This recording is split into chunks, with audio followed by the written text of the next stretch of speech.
Perhaps 1,200 years ago, the prophetic Maya caught a glimpse of our destiny and that of our precious Earth.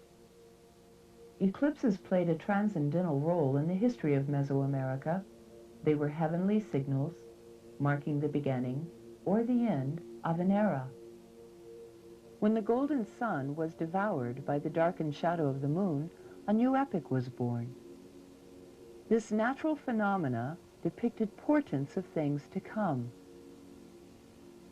Historically, an eclipse announced the Aztec migration from the mythical land Aztlan and the settling of the Valley of Mexico. It heralded the Spanish invasion and the plunge of the indigenous peoples into darkness, where their culture would remain submerged for almost 500 years. The Maya revealed their profound knowledge of terrestrial cycles through projected divination recorded on ancient storyboards. One of the most intriguing, the Dresda Codex, is a mysterious blend of accurate prophecy and pure science in the form of astronomical tables that construct a calendar of events dating to 3114 BC, the date officially accepted by modern science as the age of the Codex. The Maya hieroglyphics give us insight into the vast knowledge and mathematical genius that they created, understood, and existed within, a realm of myth dictated by heavenly movement. The sun, the moon, and the Pleiades were the keepers of time and the seers of future events. The people of Mesoamerica were indeed a cosmic race whose thoughts and lives were ruled by what happened in the heavens, especially the birth of a new sun. Thus, a great number of historic events are directly linked to an eclipse. The legend of the eclipses, known as suns, are recorded on the sun rock, incorrectly called the Aztec calendar. According to the inscription, the first sun ended with devastating wind, the second with fiery rain, the third with darkness. The fourth sun terminated with water, recognized by most cultures as the flood. The fifth sun exited with the destruction by earthquakes that devastated Mexico City in 1985. Thousands lost their lives. Countless others were left homeless on this dry lake bed, which was once the great island capital of the Aztec Empire. The 1991 total solar eclipse announced great changes as illustrated by this grotesque figure representing death. It also marked the beginning of the sixth sun, the son of Quetzalcoatl, the legendary bearded, fair-skinned god who is attributed with social, technical, and agricultural enlightenment of pre-Hispanic America, and who also promised to return. The sixth sun, due to its historical movement, trajectory, and duration, marked the end of cosmogonic obscurity, giving credence to the prophecy given in the year 755 that the sun of 1991 would usher in a new era of not only earth changes, but also cosmic awareness. As the people of Mexico prepared for what some call the eclipse of the millennium, due to the maximum duration of 6 minutes 45 seconds, one of the longest in history, one thing was certain. This would become the most scrutinized and photographed eclipse ever recorded. Unfortunately, many areas were blanketed in clouds, including the world's largest metropolis, Mexico City. Remarkably, minutes before the historical event was to occur, the volatile sky cooperated. The clouds began to dissipate just before the moon began crossing the sun's path. The city prepared for darkness.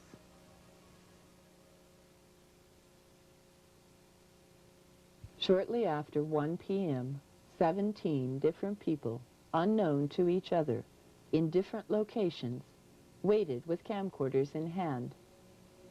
Most were astronomy or history buffs, only expecting to capture the total eclipse on videotape. To the left of the bright object, and slightly above, a star, faint at first, beginning to sparkle in the darkening afternoon sky. In his black and white viewfinder, Mr. Laborde thought he was videotaping 2 stars. Across town, Mr. Laragivel also believed he was recording bright stars. Laura Hernandez saw a glimmer of a bright object as the clouds parted. Miguel Angel Torres, in the central part of the city, pans skyward searching for the eclipsing sun and finds instead a shimmering stationary object. His camcorder reads 1:22 p.m.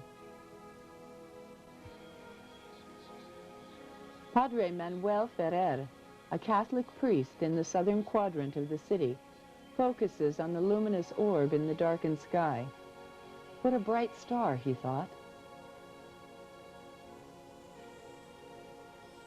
On the outskirts of the city, on a hill named Cerro de la Estrella, the mountain of the stars, Jorge de la Torre took this extraordinary footage of an object suspended over the bustling city.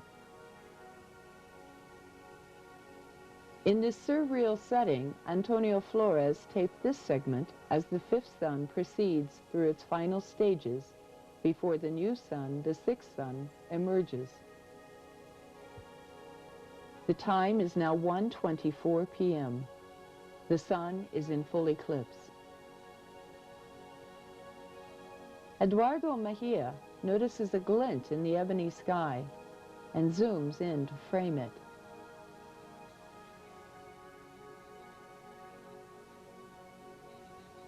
It's 1:27 p.m.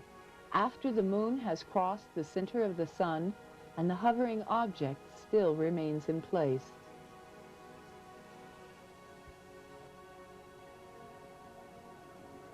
Camped on the rooftop with friends, a TV, and their camcorder, the Aguilar family turns the event into a fiesta. Note that the camera's clock reads 1:04 p.m. in the beginning and 1:25 p.m. at the end. This indicates that the UFO, known in Mexico as an ovni, remained stationary over the world's largest city for at least 20 minutes.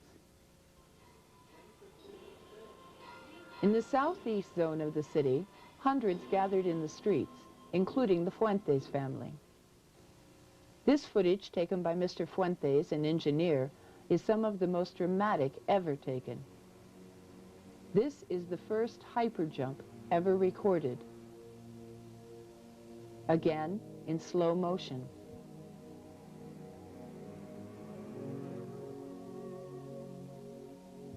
And once more. His camcorder reads 1:28 p.m. The object has now hovered over the city for about 23 minutes.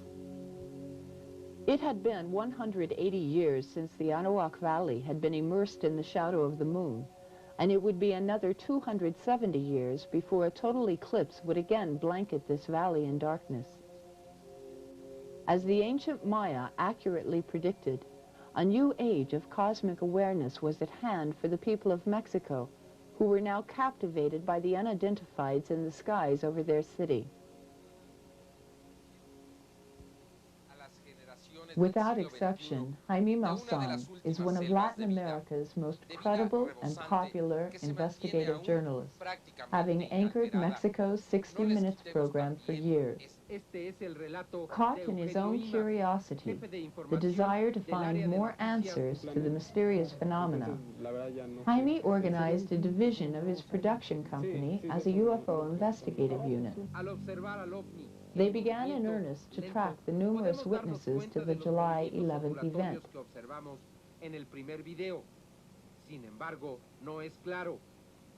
Rescatar todos los momentos An executive with Televisa, Mexico's largest television network, Guillermo Araguin was the first to step forward. He explained that his location on the roof afforded an excellent view of the dramatic incident. Optical enhancement of the object he taped depicts a metal, disc-shaped craft. It is suspended in the air, and it seems to be floating, perhaps rotating on its own axis. 13 minutos para que sea absolutamente oscuro en estos momentos. ¿Cómo se ve el sol ahorita? Ahorita se ve apenas una pequeña corona. Sí. Un pequeño anillo. Sí. Members of the Breton family gathered in Puebla, an industrial center 132 kilometers southeast of Mexico City. They planned carefully for this historical moment. Sunshades were readied, telescopes calibrated, and the clock positioned.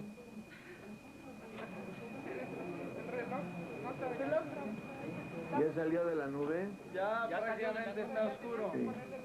Prácticamente ya está oscuro, nada más se ve un filito de sol. El ambiente es muy especial. La temperatura ya es muy fresca. As this home video demonstrates, they are about to have the experience of a lifetime. La torre ya se prendió. A ver, se ve con la sombra del planeta. ¡Qué barbaridad!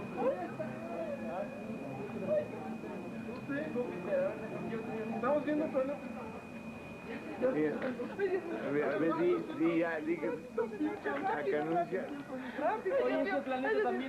The Breton family recorded the silvery object at 1:22 p.m., approximately 85 miles from the location where Mr. Araguin took his identical footage. Optical enhancement and split screen is utilized to compare the segments taken by Mr. Araguin in Mexico City and Mr. Breton in Puebla. The two spacecraft correspond in size and shape. Were there two similar objects, one over Mexico City and another over Puebla? Or was there one object with the capability of a hyperleap of 85 miles, accomplished in a split second, as demonstrated in this revealing segment taken by Mr. Fuentes?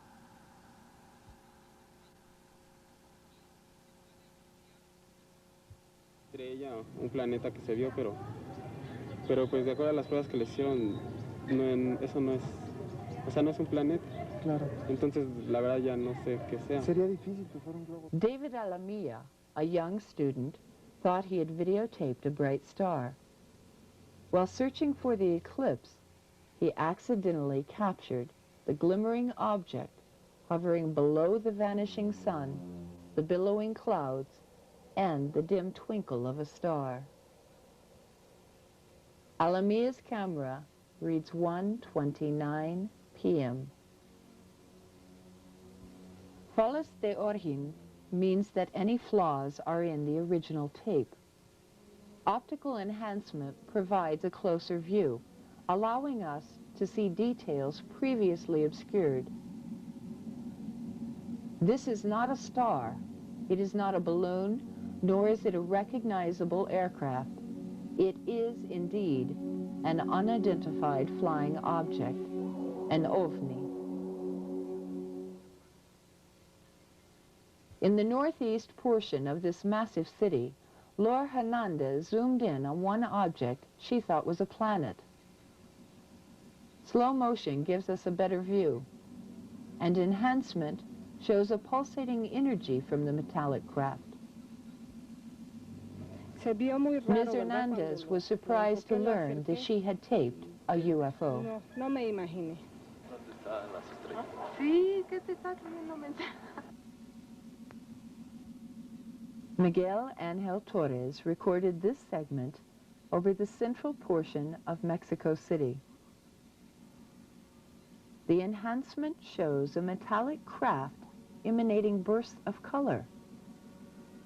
a corona effect we have not seen before.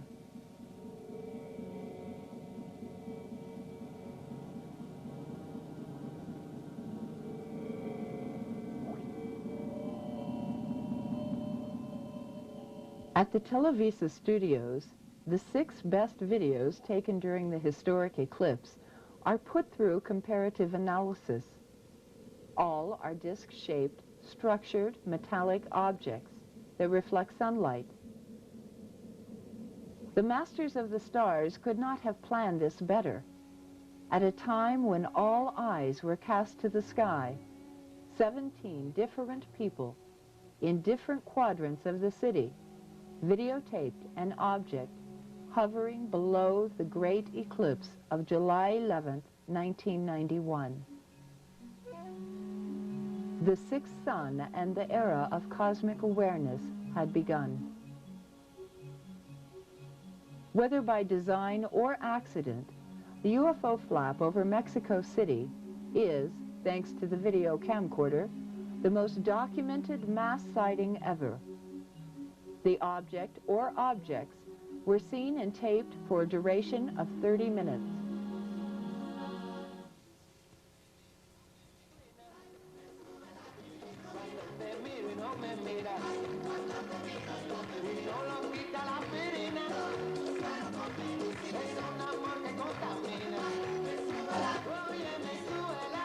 Bueno, primero le subimos la bilirrubina para que después de que lo que nos platique Jaime Maussan. With his countrymen now gripped in what Jaime called UFO or OVNI fever, he accepted an invitation to appear on the popular television program Siempre en Domingo.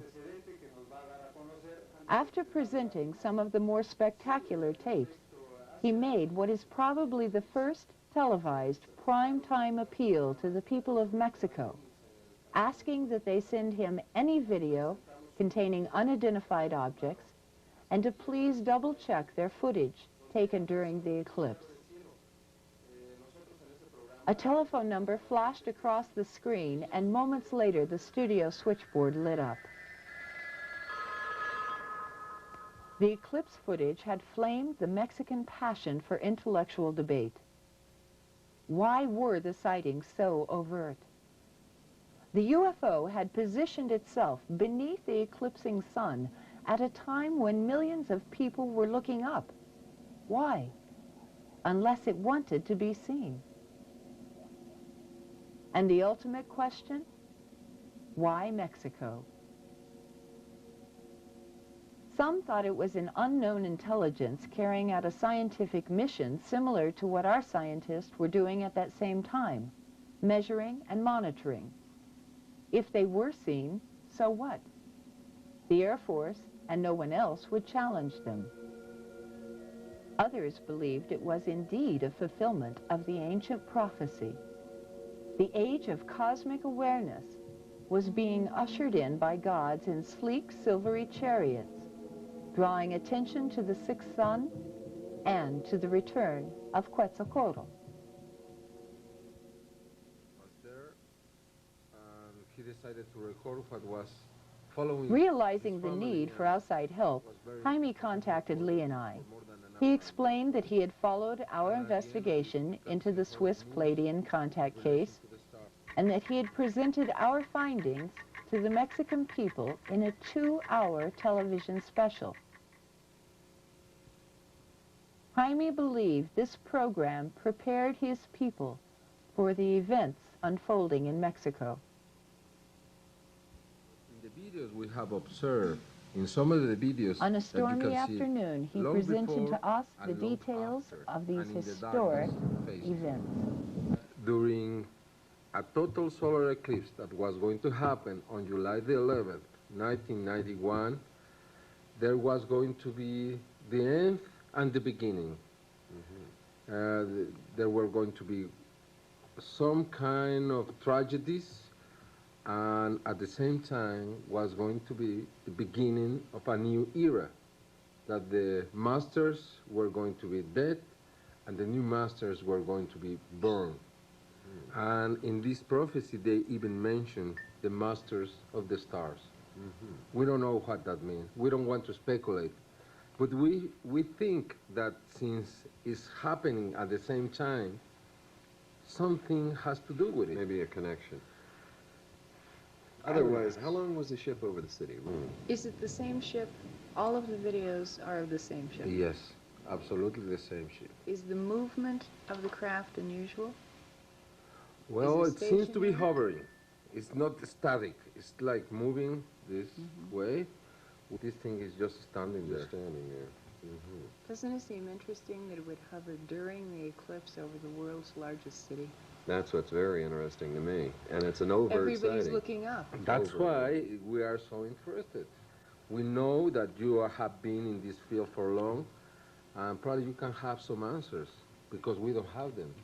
We all know is that something very strange was over Mexico City during the most important total solar eclipse that we have ever registered. I remember, Mexico is a country where the solar eclipses have been very, very important through history.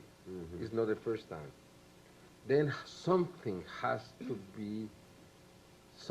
melt all this. The eclipses for them were spot marks in history. They changed things, or things were different after and before the eclipses.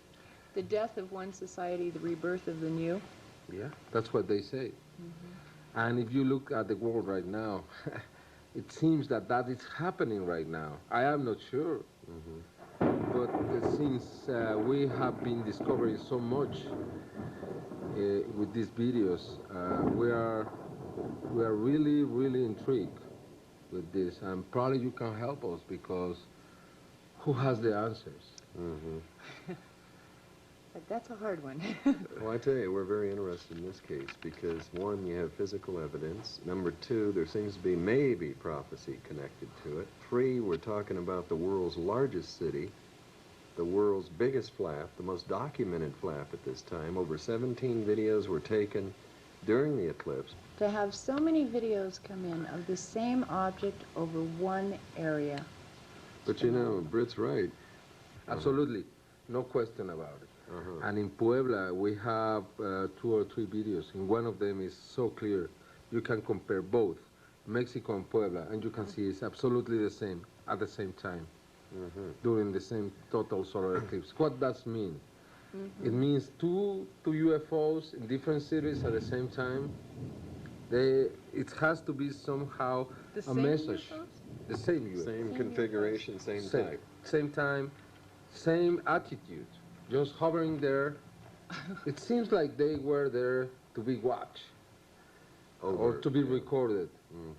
And it's up to us to try to understand what the message is.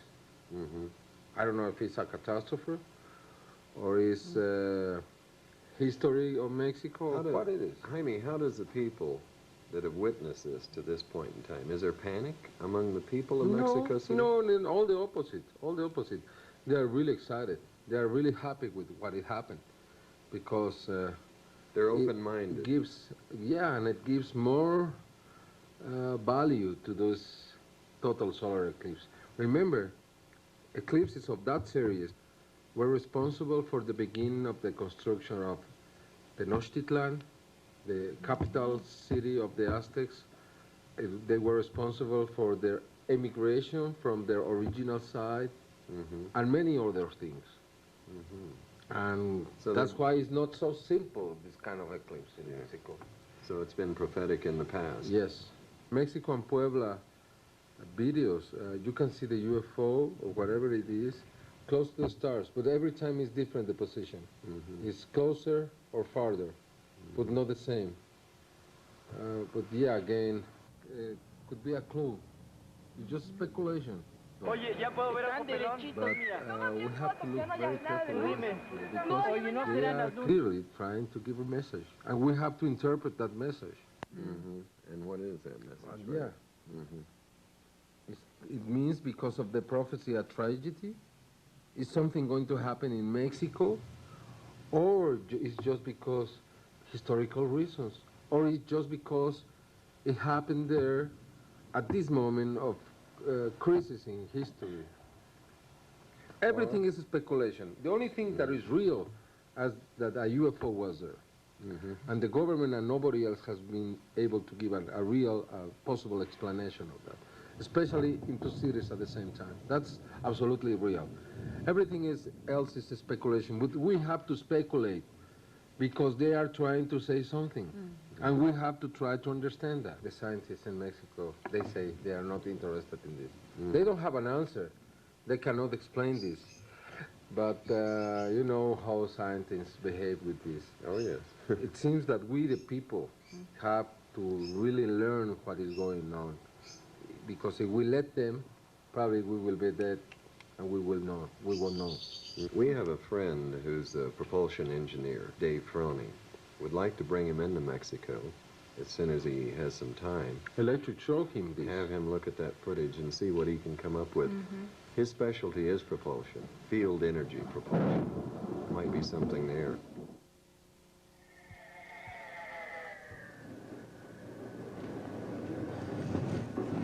Here is July the 11th. All of them were taken shoot during the eclipse. This is amazing. It's to have independent measurements is excellent because here you do see detail. You can see the physical shape, and you also see. I think I see here a disturbance on this side of the craft, indicating that the fields generated by the craft are actually disturbing the space surrounding it. This is somewhat analogous to an aircraft. For example, as the aircraft propeller rotates, it disturbs the air around it, causing swirls that emit outward. There is a pulsation in the size and geometry of the object.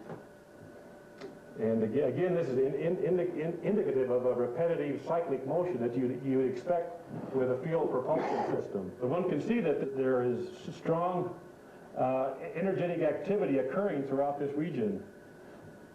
Or else one would just see a black object and nothing else. This is extremely interesting. This illustrates two things with respect to field propulsion. The phenomena you see here would be indicative of an effective field propulsion system. For example, this is what we call a vorticity. This is actually caused by the motion of the vehicle and its field through the atmosphere of Earth. The different colors indicate that the different intensities of the fields that surround the ship. The radiation pressure at the different regions throughout the ship.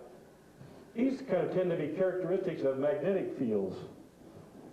Well, one might speculate that an electromagnetic device is actually causing the pulsation formation of these fields. I think this is real. Of course, I'm one of the scientists that's trying to develop the advanced spaceships that will have these kind of capabilities, and so this is very exciting to me. I must admit that right now we do not know how to develop effective field propulsion systems, but we do believe we know enough to know what has to take place for effective field propulsion to be, and these craft and the signatures of them are exactly what we think an effective field propulsion craft would have. So these are very exciting to people like myself because it tells us that it may indeed be possible. Someone in the cosmos around us has already met this challenge, and hopefully we on this planet can do it as well.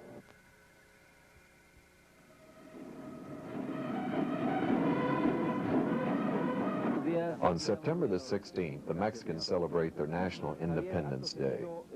The festivities include a parade of marching troops, mechanized infantry, and military flybys.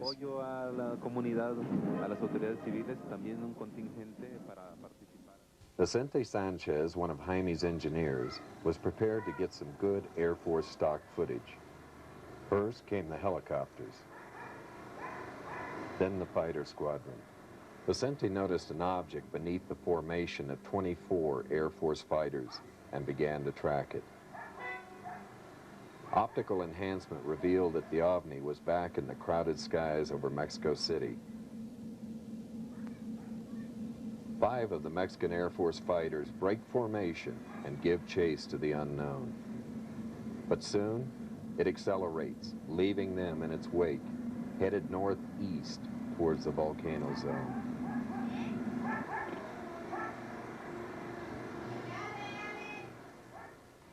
After Jaime's prime-time appeal on television, hundreds of reports begin to filter into his office at Programas, including new footage. In this segment, an unidentified object finds itself in the flight path of an airliner and must move to escape detection and a possible collision. Pachuca, a mining community north of Mexico City, had reported UFOs over their area on several occasions. The local television station filmed one of the sightings, complete with a familiar star in the background.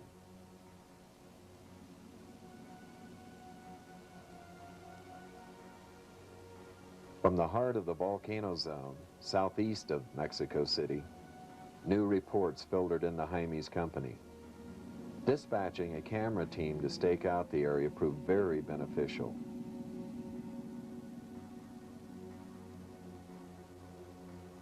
During the months of July and August, the activity was extremely heavy, especially over a small natural pyramid whose name means, "in the place in the heart of the gods," Teotitlan. Still photographs have been taken in the skies over nearby Popocatépetl, the mighty volcano known as the Sleeping Sentinel. The pitch of OVNI fever had reached a new high, creating traffic jams as curious onlookers waited in line for a peek at the nightly flybys of strange objects that frequented the area. Those that made the pilgrimage were rarely disappointed. Optical enhancement reveals that the object, which was believed to be a single light source, may actually be a tight formation of ships. These appear to be the same type of craft that was filmed during the Independence Day parade.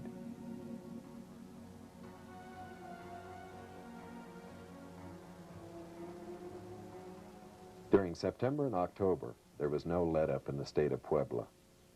Super Channel 3, the largest television station in the city, was airing a roundtable discussion on the subject when telephone calls jammed the station's switchboard. Hovering over the city at that moment was a now familiar unidentified aircraft. This footage was taken by a professional camera crew from the station, as the luminous object remained in the area for almost an hour.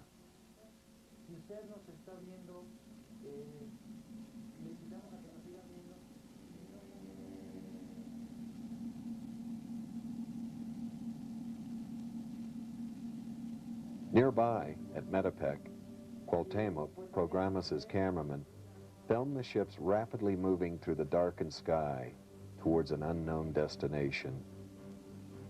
Optical enhancement in slow motion provides us a better look, and without it, this could easily be passed off as the flashing lights of an airplane.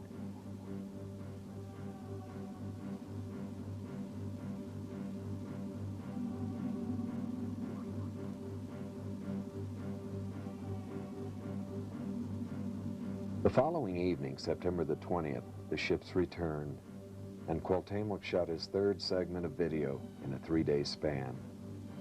The pulsating object started mysteriously over the small village of Metepec. While Metepec and Atlisco were being inundated by sightings, Puebla was experiencing a return visit by a ship that had a curious interest in the transmission towers of Super Channel 3.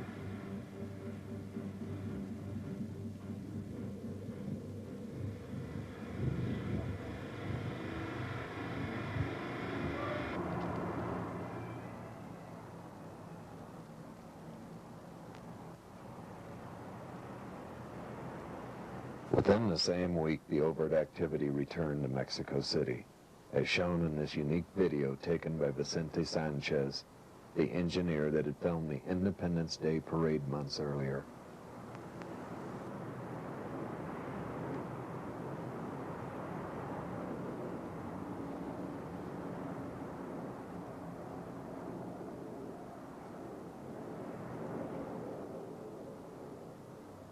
Four days later, on November the 9th, in the area of the city known as Zona Volcanica, Angel Cruz, a student, took this video clip from his fifth-story apartment window.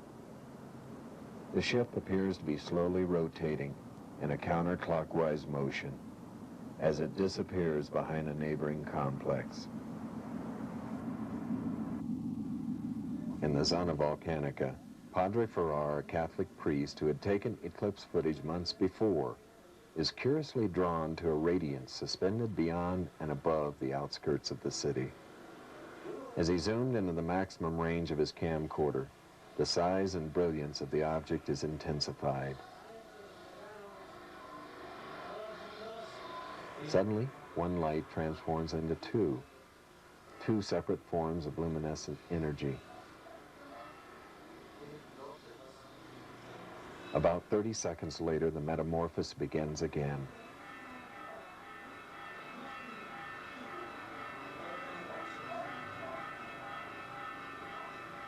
He had been recording for the better part of an hour when he noticed that a third light source was becoming visible. To the right of the two brighter objects, a vague twinkling emerges. Weary, the Padre stopped recording after 1 hour. The luminous object remained in the same location, silently hovering for 6 hours. Then, according to the priest and other witnesses, the three lights merged into one huge, brilliant object and accelerated straight up into the night sky.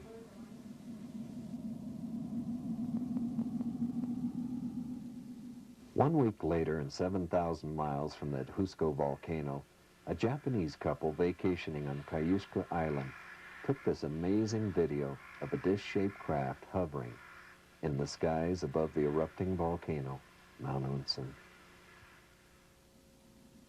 This clear footage was subjected to enlargement for a detailed study of the airship.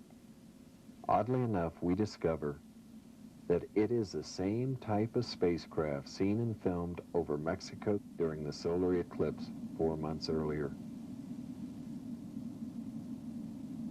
This mysterious ship remained near the smoking volcano until twilight, then moved, bathing itself in the glow of the moon.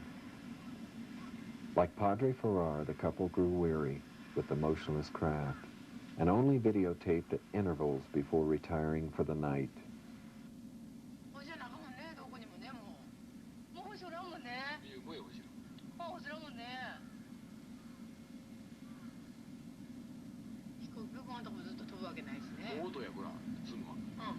The next morning, in amazement, they discovered that the object remained, gleaming brightly in the morning light.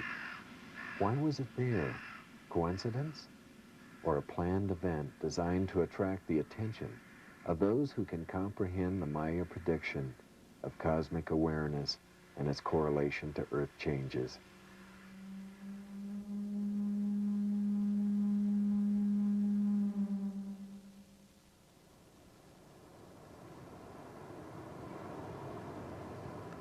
The UFO blitz continued over Mexico. On December 14th, the family in the area of St. Geronimo took this footage and related the fantastic story of how they watched with amusement as the object aerobatically danced over the Zona Volcanica near the city of Mexico.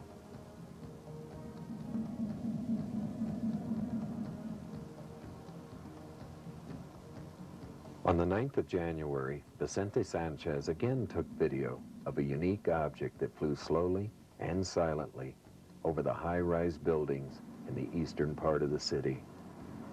The aerial siege of this sprawling metropolis continued throughout the months of January and February, as did the excitement and exuberance of the people.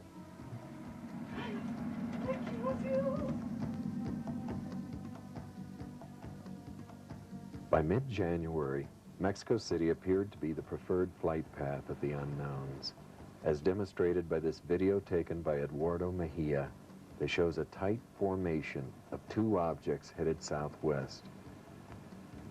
On January 12th, a young man captured on tape the strange, rapid movements of one of the unknowns.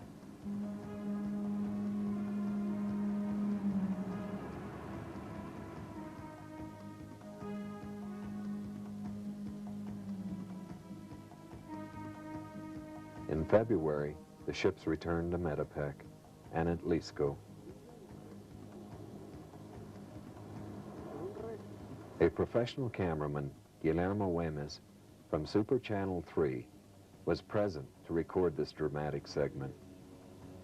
It wasn't until the object banked to the left over at Lisco that a familiar triangular form was identified. This rare comparison video, taken 2 years earlier in Belgium, shows an identical triangular-shaped craft. Utilizing optical enhancement, a star is faintly visible behind the object. When the star is used as a reference point, it becomes quite apparent that the erratic movement of the craft is that of the object and not the result of a handheld camera. Visual comparison of the two segments illustrates the similarities between these two craft and the similarities with footage taken over Tbilisi. In silence, the object moved over a housing project as a brilliant ball of light. Close examination of the enhanced video seems to show a tight formation of 7 circular objects and is considered the best footage to come out of the former Soviet Union.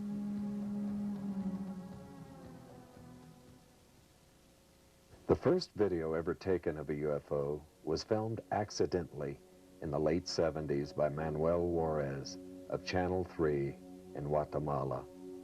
While producing an automobile commercial, he noticed an object darting through the blue sky.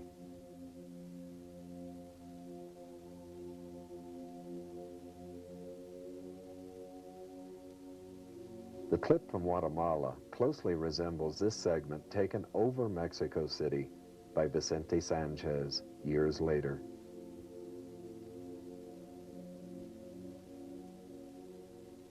New photographs from Mexico reveal a sombrero-shaped object photographed from inside a late model car. And in this photograph, taken in the state of Hidalgo, it strongly resembles a Variation 2 ship that was photographed by Edward Meyer in 1979 as it hovered over a wooded area in Switzerland. The similarities are amazing. 4 different configurations of spaceships have been seen in the skies over Mexico, and there may be more.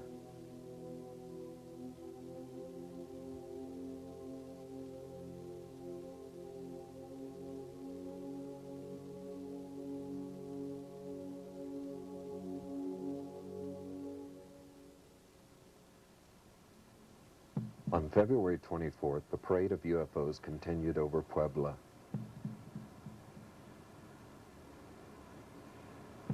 The thrill of the sighting is captured by a young man's camcorder as he tells his sister to get the family. Rápido, rápido. A la izquierda está el ovni. Pero que rapidísimo, que una lucecísima. ¡Mira, córrele! ¡Córrele! Me está moviendo poco a poco. ¡Mira el ovni! ¡Rápido, tía! Ya se va. ¡Córrele, tía! Ahí está atrás del árbol, está atrás del árbol. Ahí, ahí. Ahí está. Atrás del árbol. Estaba bien grande. No, un helicóptero. Se está moviendo ahorita rápido. He believes he is filming an ovni, while his aunt argues that it is only a helicopter. Ahí van. Acá. Quítate de atrás de mí. Quítense. Quítense. No es avión. Estuvo como 5 minutos parado en el mismo lugar. As the family debate continues, the aerial display intensifies. Lo estoy viendo. No, eso no es un avión, tía.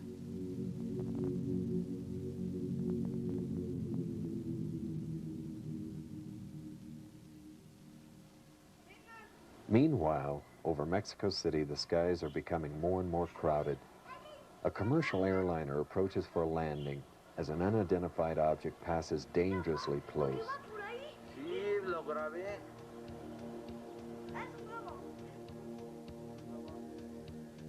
On March 4th at 11:30 p.m., the central control tower of the International Airport in the city records a flight of UFOs in the eastern quadrant. Shortly thereafter, the airport at Toluca confirmed the sightings and recorded the event on video. The electronic visual lasted for approximately 40 minutes before disappearing from the radar screens. The control tower operator allowed Jaime to examine the videotape.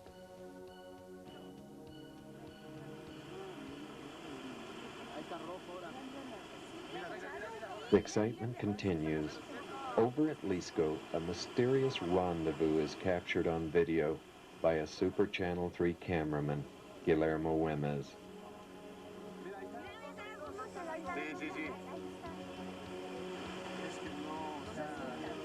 The light on the left of the screen has approached the other bright ball of light until they appear to merge as one, as if docking. Suddenly, to the left, two more luminous objects appear. As the two on the right separate, we can now see four distinct unknowns.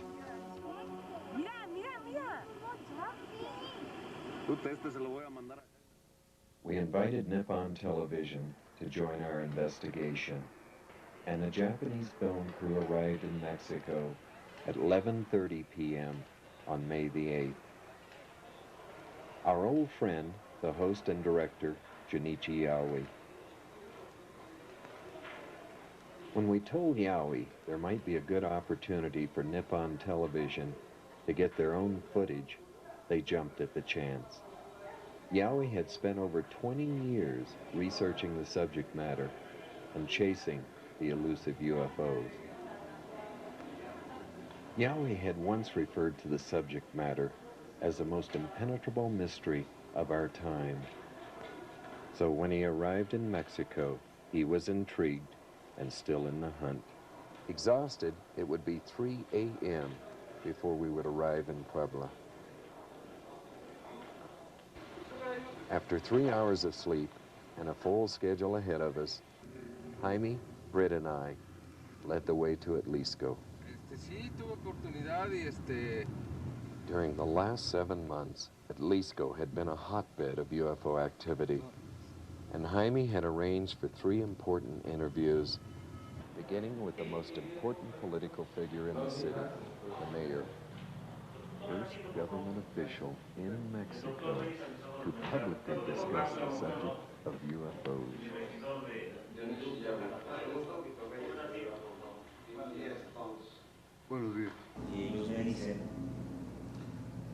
He's saying me that, as he told me the other time, he hasn't seen them, but many people here around claim that they have seen them, and they know they are there, and he knows there is something there because everyone's talking about it, but he doesn't know how they are or why they are here.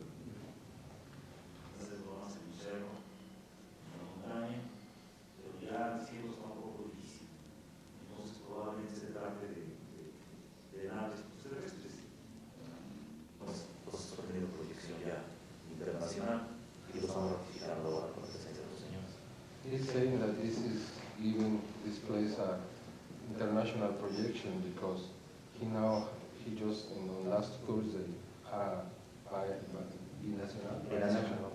binational conference with the United States and legislators from there in Mexico, and he said that they knew about what was happening in Atlisco. What is the Mexican government's attitude or opinion to the UFO? ¿Usted conoce la actitud del gobierno mexicano alrededor del fenómeno OVNI? Pues, licenciado, ya sabe usted que ha sido lo que usted me externó y lo he certificado, autorizado al respecto. He hasn't said anything. They are as curious as everybody else. They have a military here, and they want to see the UFO too. Oh, but they didn't chase the UFO. Pero no han perseguido. Do you think there is the connection between UFO and the Popo Mountain? ¿Piensa usted que hay alguna conexión entre el fenómeno OVNI que se está dando aquí y el volcán Popocatépetl? Pues realmente han sido áreas determinadas y como le comentaba, también se me ha dicho y algunas personas me han informado que en la región de Tlaxcala también aparece el mismo fenómeno. En Tlaxcala pues hay un área arqueológica, ¿verdad? Y aquí no sé si hay algo por ahí, pero alguna cosa atrae la atención de esos aparatos a la zona. He doesn't know, he knows that they are attracted to the area. The question-answer session goes on for 1 hour. Major Ordonez explains that there is not a great threat from the craft and that many of his constituents travel to outlying areas to observe the activity firsthand. Remarkably, the government's position is like that of the citizens. Although they haven't any definitive explanations to the mystery, they are curious and want to know more. Word of our presence has spread quickly. Many people crowd into the mayor's office, disrupting the interview.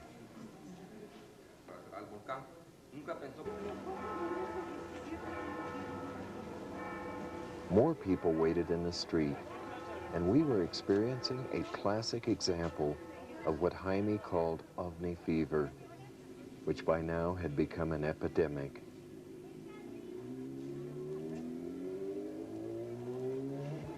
We cross the street and enter the office of the Comandante of the Judicial Police for Puebla and the Supervisor of Police for the state, Señor Miguel Larios Cruz.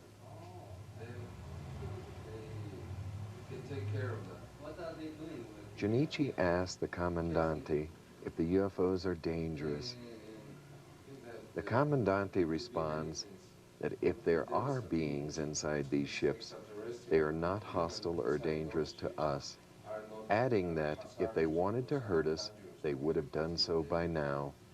Therefore, there is no need to feel threatened. He knew that you were coming and we were asking for his interview. He asked permission to his director. And the director said, no, you just have to say what you saw. There is no restriction for the offices in the States. What a refreshing change.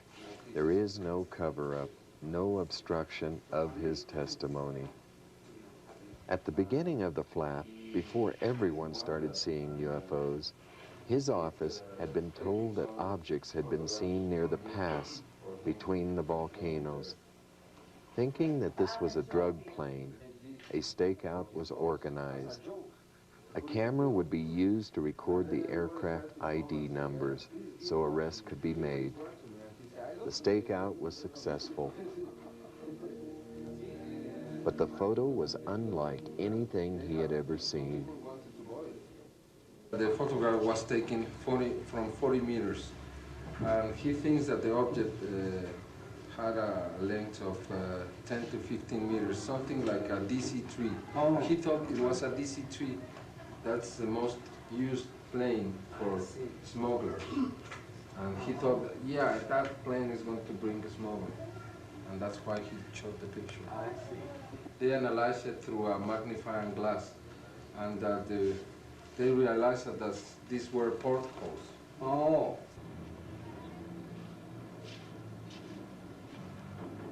We head for the largest radio station in the area, which has become the control center for UFO reports and sightings. XHBP, Stereo Soul.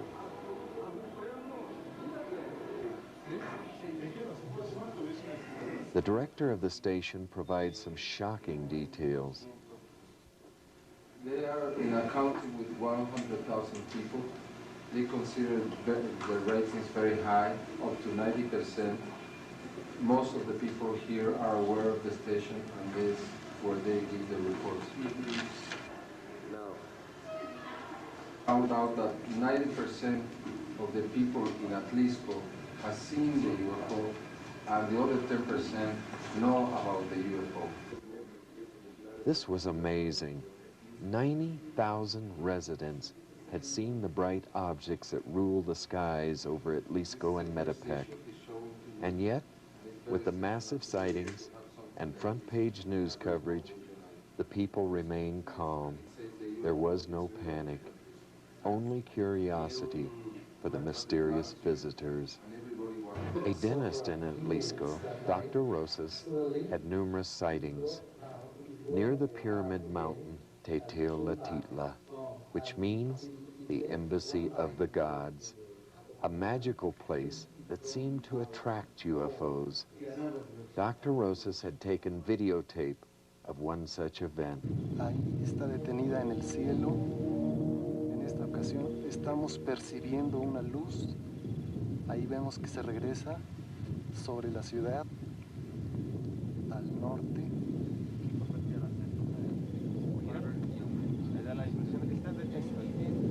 Está detenida la luz. Ahí podemos ver. Rarely does one see footage with this degree of clarity and quality. Now we understood why the people of this region were so open to discussion, for we too were overwhelmed by the scope of the events. The unknowns were overtly attempting to get attention. But why? As we searched for answers to elusive questions, the OVNI activity increased in the air corridors of the volcano zone, over the cities of Puebla, Metepec, Chapillo, and Jalisco. Then, in rapid succession, the pieces to the puzzle began to fall into place, beginning with an innocent home video taken during a vacation some months earlier.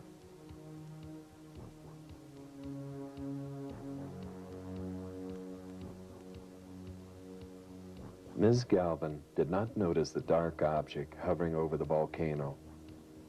It would have remained undetected if not for an observant friend that noticed it during a screening of the tape. Recalling Jaime's request for assistance, the video was sent to Programas, where slow motion was employed to study the object.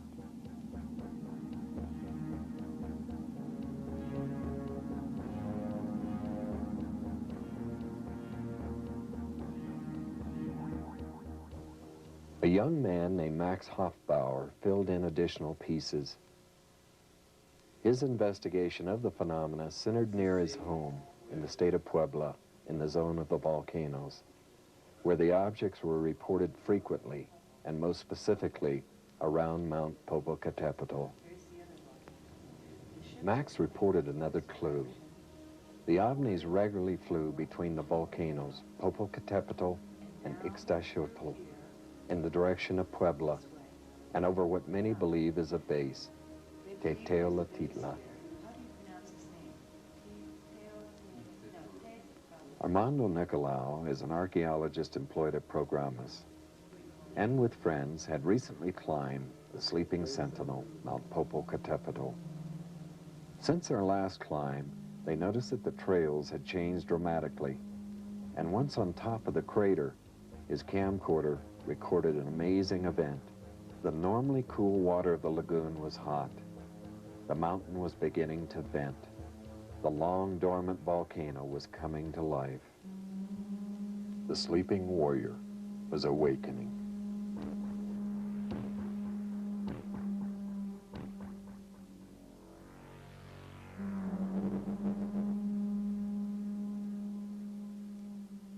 Been smoking for about how long?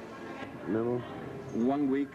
1 week, then was smoking the volcano, but very strong smoke.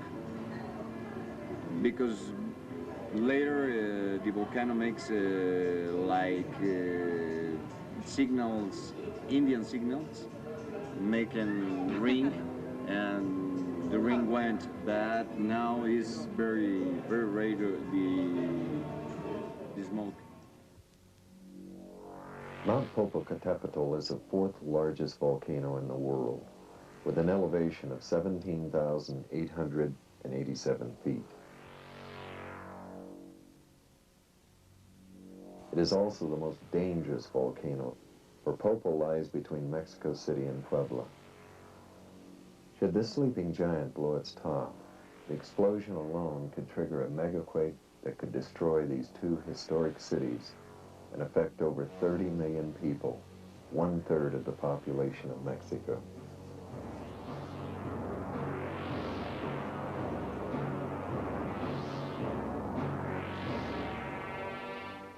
months we had followed the trail that eventually led us to the foot of this active volcano. But it all began in Mexico City during the great solar eclipse of July 11, 1991.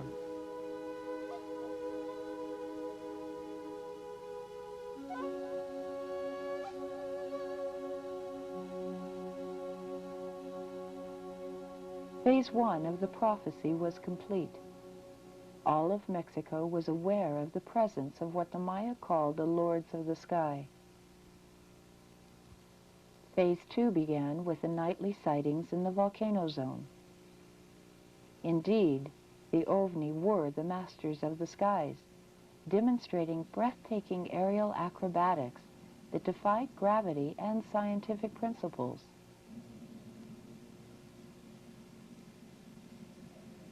They hovered over Puebla, placing the 4th largest city in Mexico on a UFO alert. And they flew formations over Atlisco and Metepec, drawing the investigators closer and closer to the mountains, and finally to the 4th largest volcano in the world, the sleeping warrior, Popocatépetl, which dangerously looms over the people of the Anahuac Valley. Between the two massive volcanoes, the sleeping warrior and the sleeping woman, a historical location of destiny and fulfillment of past predictions. For it was here in November of 1519 that Hernan Cortés, braving icy winds and furious storms, set foot on the pass that bears his name. Beneath his camp lay the Valley of Mexico, the seat of Aztec power and the destiny of a people. Adding emphasis to the knowledge of the oracles, Popocatépetl began to vent its fury.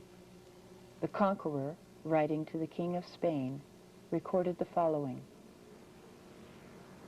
"Both by day and night, a great column of smoke comes forth and rises up into the clouds, as straight as a staff, with such noise and violence that the whole mountain should fall down.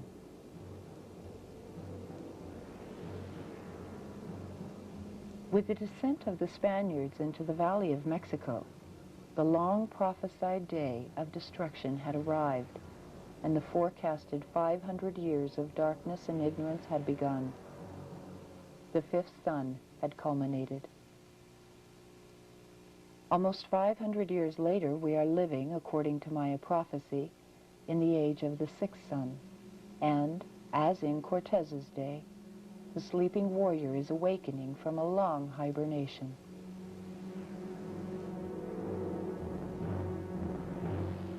Perhaps the earth changes foretold by the ancient messengers of destiny were all-encompassing and not focused solely on the inhabitants of Mexico. The Maya envisioned changes, no matter how destructive, as a necessary progression, believing that from the ashes of catastrophe would bloom a stronger alliance that was essential to the rebirth of civilization and to the recycling of nature. The locals said that if we stayed the night, we could almost be guaranteed a sighting, so we set up a camp near the foot of Popocatépetl. As darkness descends, our camp takes on an eerie glow, and we found ourselves discussing the possible motives of the mysterious visitors. Why were they here? Were they testing our intelligence? Or playing games? Or were they just casual observers with their own scientific agenda, researching Earth anomalies such as eclipses and volcanoes? Or were they, as the Maya had prophesied, the messengers of destiny, here to alert us to the coming Earth changes predicted by the 6th sun eclipse?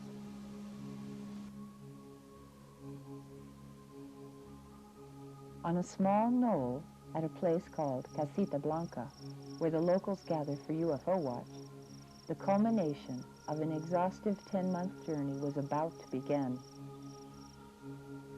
In the midst of an interview, the first ship appeared. The Japanese camera, come here, quickly. That's it. Está el punto. That's it. Sí, pero aquí no lo veo, parece ser la tierra. You think that's it? I think so. Look how slow, look how different it is from the plane. Japanese camera.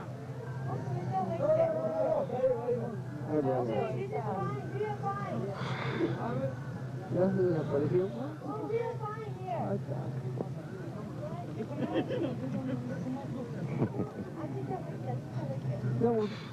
そんなことやったら撮れないよ。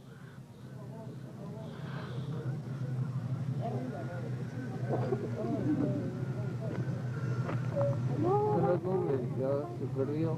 Con él lo tengo yo.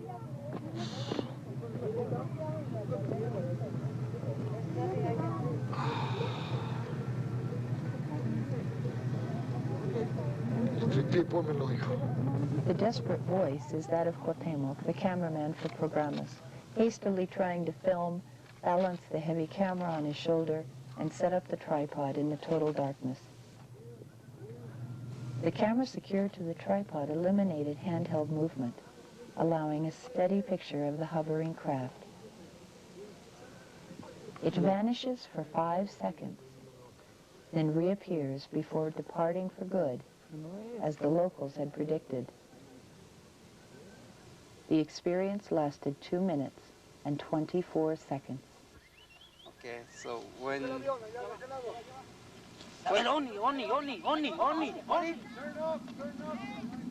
Another interview is interrupted as the second UFO appears. Curry, the NTV cameraman, has difficulty locating the ship through his viewfinder. The object has disappeared behind the knoll and a mad scramble ensues, climbing through cactus, bushes, and over rocks. The NTV crew turned on their floodlights to hasten the climb, and a chorus of over 100 voices demanded the absence of light. Take it off the light! Take it off the light, man! Turn off the light! Take it off the light! Come on, come on. Here. Come on. Come on, here. Over to you. Come on, this way, hey. Japanese people, here. No, apaga tu luz. Turn off your light. No, he has to see where he walks, he triple. I know. He needs to see the cameraman needs to see where he's walking. This way.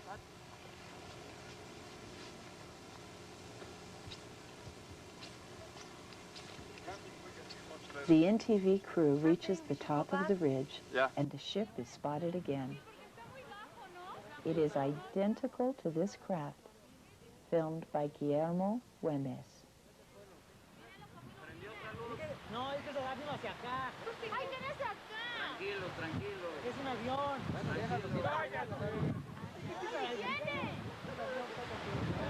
Ya. Tranquilo. Mira tu avión. Mira tu avión. Es un avión.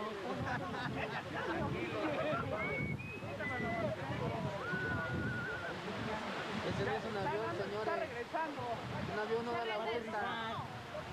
Un avión no da la vuelta, sí, ya lo vimos. Bueno, pues ya. Pero mira, se está retrasando. Ahí se va a apagar. ¡No! ¡Ay, qué maravilla! ¡Se apagó! Lo tengo todavía. Todavía lo tengo. Ahí está. Se está regresando. Grábalo bien, súmete todo. Ciérrate todo a él. Ya lo perdí. Ya lo perdí. Aquí no lo tengo. Ahí sigue la lucecita. Se apagó. Ahí va. No lo tengo.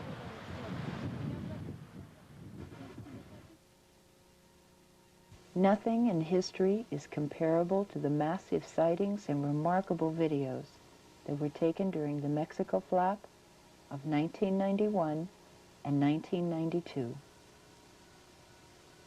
Deciphering the meaning of such overt activity is centered on speculation, which was seeded by the accurate prophecies of the Maya.